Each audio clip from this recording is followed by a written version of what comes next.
আছে বরের একটা বন্ধুর বিয়ে, তার জন্য কিন্তু এই যে দেখো রেডি হব বলে সমস্ত কিছু বার করে নিয়েছি।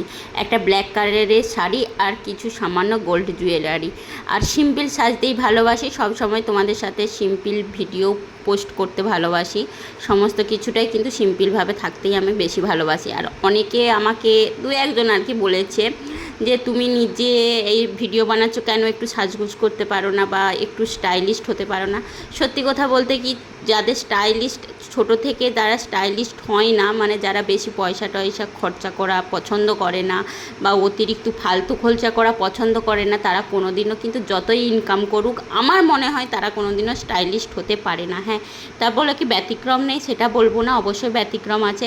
যাই হোক, আমি রেডি হয়ে গেছি আর নিয়ে নিচ্ছিলাম একটা টিস্যু, কারণ রুমালগুলো হামেশাই পড়ে যায়, হাতে করে রুমাল নিয়ে গেলে কোথায় রাখবো কী করব, তার জন্য কিন্তু আমি অনেক টিস্যু এনে রেখেছি, এগুলো বাইরে কাজে লাগবে। আর যেহেতু ছেলে যাবে সেহেতু সেখানে তো আমাকে একটা রুমাল কিংবা টিস্যু নিয়ে যেতে হবে। আর এদিকে দেখো কেমন লাগছে, আমাকে কিন্তু অবশ্যই একটু কমেন্টস করে জানিও।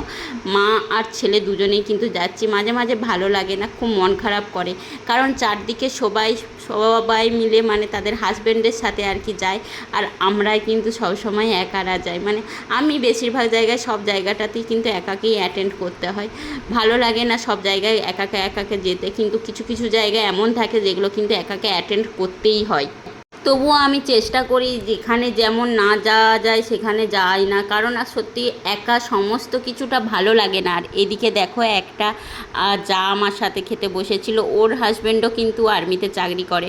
তারপরে আমাদের খাওয়া দাওয়া কমপ্লিট হয়ে গিয়েছিল, আর একা একা সমস্ত ভিডিওটা করা সম্ভব নয়, তাই যতটুকু পারলাম তোমাদের সাথে শেয়ার করার চেষ্টা করলাম। আর খাওয়া দাওয়া শেষে হাত ধুতে গিয়ে আমার ছেলে তো পুরো ভিজে গিয়েছিল, তার জন্য কিন্তু আরও তাড়াতাড়ি বাড়ি চলে এসেছে।